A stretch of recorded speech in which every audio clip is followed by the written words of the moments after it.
खगोल विज्ञान में दो बातें हम आमतौर पर सुनते हैं कि एक तो सूर्य उत्तरायण हो गया है या सूर्य दक्षिणायन हो गया है। इन दोनों घटनाओं को जब हम भली-भांति देखते हैं तो एक चीज़ हम नोटिस करते हैं कि उत्तरायण की स्थिति होती है 21 मार्च से 23 सितंबर तक, यानी इस दौरान सूर्य उत्तरी गोलार्ध में चमकता है। वहीं दक्षिणायन होने की स्थिति होती है 23 सितंबर से 21 मार्च, यानी सूर्य दक्षिणी गोलार्ध में लंबवत चमकता है।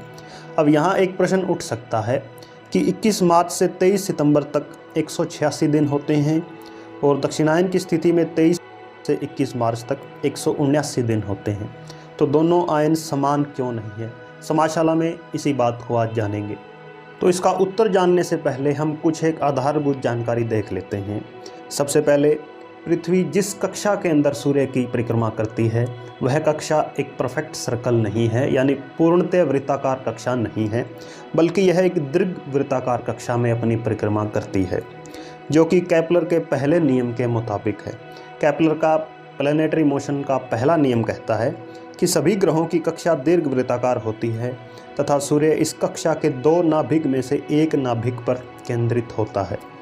अब दूसरी चीज़, पृथ्वी की अपनी कक्षा में गति भी समान नहीं है। यह गति सूर्य के समीप होने पर बढ़ जाती है और दूर होने पर कम हो जाती है। यह केपलर के दूसरे और तीसरे नियम के अनुसार है। केपलर का दूसरा नियम कहता है, ग्रह को सूर्य से जोड़ने वाली रेखा समान समयांतराल में समान क्षेत्रफल तय करती है। वहीं तीसरा नियम कहता है, ग्रह द्वारा सूर्य की परिक्रमा के कक्षीय अवधि का वर्ग अर्ध दीर्घ अक्ष के घन के समानुपाती होता है।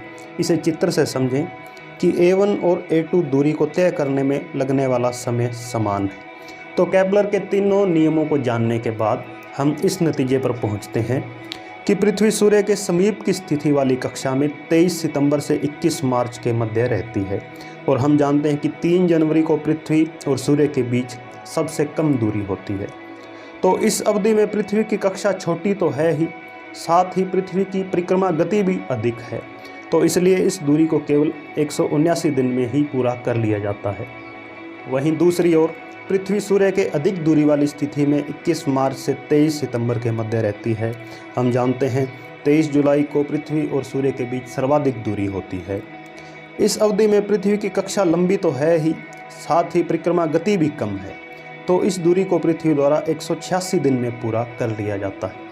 तो अब आप समझ गए होंगे कि दोनों आयनों के अंदर 7 दिन का फर्क क्यों होता है।